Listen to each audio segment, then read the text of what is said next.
اینا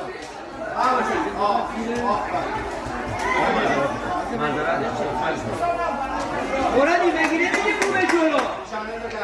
دستا کار کن رو به جلو ببر رو زون آها همینه قوسش کن آفرین بلند شو سر بیرون بلند شو رو پا بلند شو بیا رو پا جمع کن پیچه رو پا پیچینه سرتو بالا سر برای چی میذاری واسه گوش کن بیا رو زون دیگه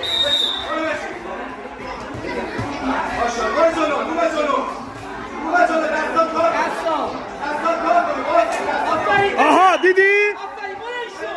آها بیر بالا 2 4 بابا 4 2